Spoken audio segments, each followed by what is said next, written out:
अस्सलाम वालेकुम नाज़रीन, कुलिश उस्मान की एक और नई वीडियो में खुशामदीद। एपिसोड के आगाज में हम देखते हैं जंगल में उस्मान साहब एक मुकाम पर पहुंचकर घोड़ा गाड़ी रोक लेते हैं और अपने जख्मी सिपाहियों से उनका हाल अहवाल पूछते हैं। आइकुत कहता है, सरदार हमारे दो सिपाहियों की हालत संगीन है, बाकी सब ठीक है। अगर आप इजाजत दे तो हमें से कोई एक यानी शहर जाए और मदद लेकर आए। जवाब उस्मान साहब कहते हैं, जंगजुओ आप कहीं नहीं जा रहे, ये लोग हमारे वतन में आए और वो हम पर ही हुकूमत करने की कोशिश कर रहे हैं। वो हमारा सोना लेने की कोशिश कर रहे हैं। हम उन लोगों के सामने सर नहीं झुकाते। हम अगर उनके सामने सर झुका दे उसके बाद दोबारा उठना नामुमकिन हो जाएगा। सर झुकाने का वक्त खत्म हो गया है, अब या तो आजादी या तो मौत। यह सुनकर सिपाही सीनों पर हाथ रखते हुए हुक्म की तामील करते हैं और कोनूर कहता है, लेकिन आप कहते हैं कि हम वहाँ वापस जाएंगे जहाँ से हमने छोड़ा था, है ना? जवाब उस्मान साहब कहते हैं, क्या भेड़िया हमला करते वक्त भेड़ों की तादाद की परवाह करता है? जंगजुओं खंदक की जंग में रसूलुल्लाह सल्लल्लाहु अलैहि वसल्लम के लश्कर की हालत पर गौर करें। 3000 ने 10,000 को कैसे मारा? तुर्क बहादुरों को याद रखें जिन्होंने अपनी असीर रियासत को आजाद कराया। कोनूर आप जंगजू के लिए एक गार तलाश करें, हम रात वहीं गुजारेंगे, दिन की रोशनी में मैदान हमारा होगा इंशाअल्लाह। ये कहते और सुनते साथ ही वो सब आगे बढ़ जाते हैं। दूसरी जानिब जंगल में उस्ताद गुवेरा अपने आदमियों के साथ मौजूद होता है और कहता है, हमने अपने भाइयों को कुर्बान किया लेकिन हम कामयाब हो गए। तो वेस्लियस कहता है, हमने अगर एक खोया तो उन्होंने अपने 10 खोए गुवेरा। तसालियोस क्या ऐसा ही है ना? तो तसालियोस कहता है, उस्ताद गुवेरा जैसा कि आपने कहा था हमने किसी को नहीं बख्शा, उनका बहुत नुकसान हुआ। इस पर गुवेरा कहता है, हम इससे मुतमईन नहीं होंगे, हम उसके और याकूब के दरमियान दरार पैदा करेंगे। अगर वो मुंतशिर हो जाते हैं तो हम मुत्तहिद हो जाएंगे। ईसाई साक के बारे में सुनेंगे जो सलीबियों ने सौगत में जलाई थी। वो उस गहरी नींद से जागेंगे कमांडर वेस्लियस,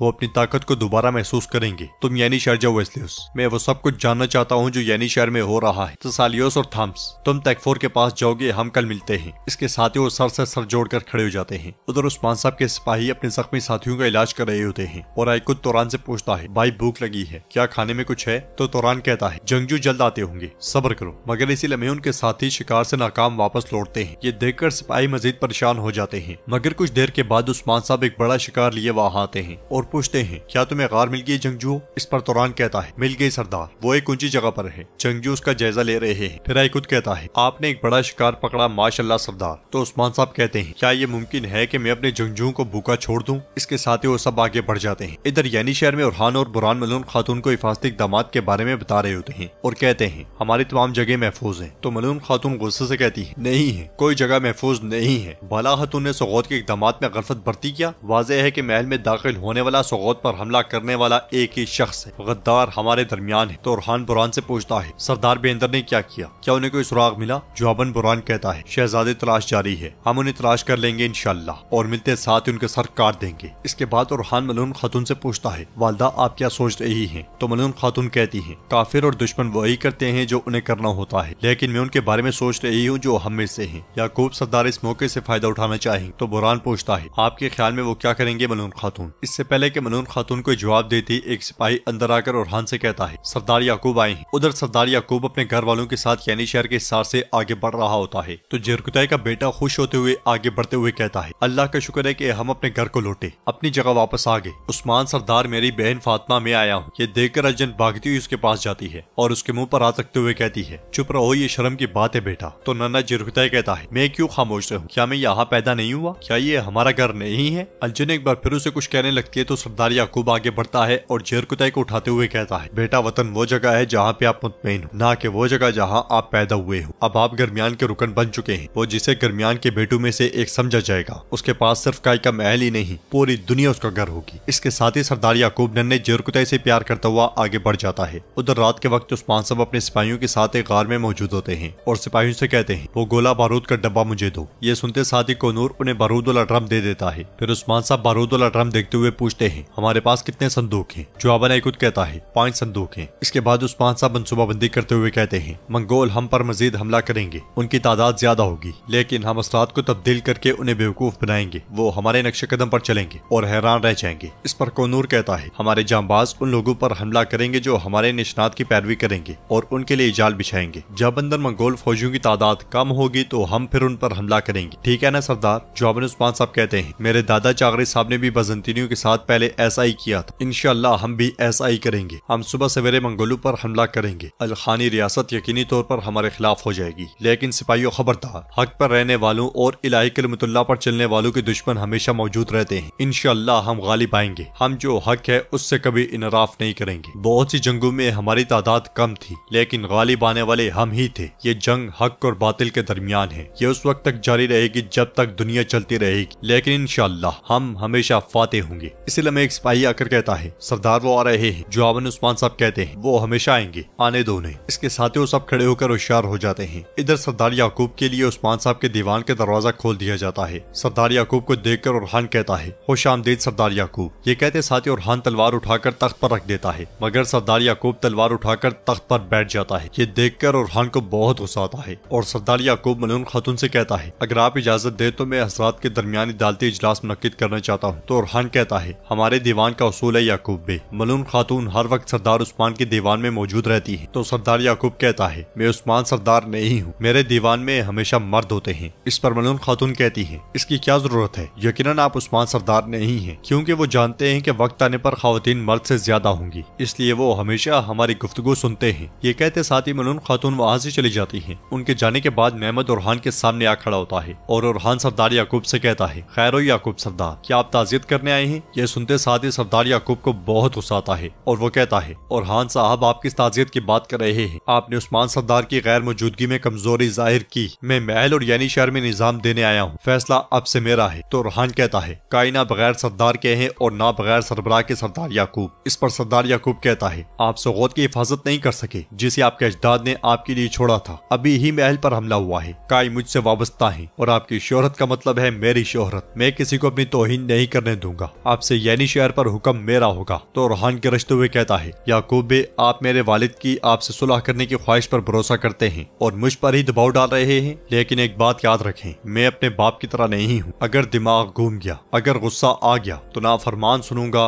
और ना तुम्हारी सुल्तानी। यह सुनकर महमद गुस्से में ओरहान को पुकारता है तो सरदार याकूब उसे खामोश करवा देता है। ओरहान मजीद कहता है, ये जगह उस्मान सरदार की जगह है, खबरदार जो उनकी गैर मौजूदगी से फायदा उठाया। फिर सीने पर हाथ मारते हुए कहता है, ये मेरी अमानत है, जब तक मैं सांस ले रहा हूँ ये ऐसा ही रहेगा। ओरहान को इस कदर जज्बाती देखकर सरदार याकूब तख्त से उठ जाता है और कहता है, ओरहान साहब नादानी से काम ना ले। जिस दिन तुम्हारे वालिद ने मुझसे बैत की, बगावत का दौर खत्म हो चुका, चाहे वो यहाँ हूँ या ना हो, काई गरमियान के ताबे है। अब मेरी बात गौर से सुनो, रियासती निजाम बगावत कबूल नहीं करता। अगर कोई ऐसा है जो यानी शहर में गरमियान की हुक्मरानी की नाफरमानी करता है तो उसकी कीमत उसकी जान होगी। सबको ये याद रहे, मुझे अपनों का खून बहाने पर मजबूर ना करो ओरहान। तो ओरहान कहता है, सरदार याकूब, क्या आपको लगता है कि मुझे डर है कि मेरा खून बहाया जाएगा? जवाबन सरदार याकूब कहता है, डरो मत बेटा, मैं खून बहाने से नहीं घबराता। इसके बाद ओरहान की तलवार उठाते हुए कहता है, लेकिन एक दूसरे के खिलाफ नहीं, हम काफरों का खून बहाएंगे। ये कहते साथ ही वो तलवार ओरहान की जानिब बढ़ा देता है तो ओरहान तलवार थाम लेता है। सरदार याकूब मजीद कहता है, हम सुलीबियों से इस हमले की कीमत अदा करवाएंगे जो उन्होंने सौगत पर किया। जल्दी दीवान लगेगा, फतवाहात की राहें खींची जाएंगी, हम इस्लाम की तलवार से कुफ्फार को कुचल देंगे। ये कहते साथ ही सरदार याकूब वहाँ से चला जाता है। उनके जाने के बाद बुरहान ओरहान से पूछता है, शहजादे हम क्या करने जा रहे हैं? जवाबन ओरहान कहता है, उस्मान सरदार ने इनकी बैत की, हम मेरे बाबा की बातों से निराफ नहीं कर सकते, हम सब्र करेंगे और नतीजे का इंतजार करेंगे। उधर मंगोल सिपाही गार में दाखिल होते हैं, मगर उन्हें इंसानों के बजाय सिर्फ ठिकाने के असरात नजर आते हैं। ये देखकर वो कहते हैं, वो यहाँ थे। इसी लम्हे पीछे से उस्मान साहब सामने आते हुए कहते हैं, तो हमें ढूंढ रहे हो? हाँ। इसके साथ ही उस्मान साहब और उनके सिपाही उन पर तीरों की बरसात कर देते हैं और तीर मंगोल सिपाहियों की गर्दनों से आर पार हो जाते हैं। फिर तलवारें लेकर उनकी जानिब बढ़ते हैं और नाज़रीन इसके साथ ही एपिसोड नंबर 3 इख्तिताम पजीर होती है। अगर आप सलाहुद्दीन अय्यूबी सीरीज देखना चाहते हैं तो उसका लिंक भी आपको डिस्क्रिप्शन में मिल जाएगा। इसके अलावा बिलाल के वॉइस एप्लीकेशन को डाउनलोड करना मत भूलें। पहले 5000 यूजर्स के लिए एप्लीकेशन बिल्कुल फ्री है। उस एप्लीकेशन पर इंशाल्लाह आपको डब्ड एपिसोड्स भी देखने को मिलेंगी और साथ साथ में हमारा रिव्यू वीडियोस की सूरत में आप वहां पे देख पाएंगे। एप्लीकेशन न्यू है, उसके अंदर क्या कुछ बेहतरी लाई जा सकती है आप हमें व्हाट्सएप पे भी बता सकते हैं। अगर आपको वीडियो पसंद आई तो वीडियो को लाइक करें, चैनल को सब्सक्राइब करें और बेल आइकॉन पर लाजमी से क्लिक कर दें। इंशाल्लाह मिलते हैं नेक्स्ट वीडियो में, तब तक के लिए रखें अपने और अपनों का बहुत ज्यादा ख्याल। अल्लाह निगहबान।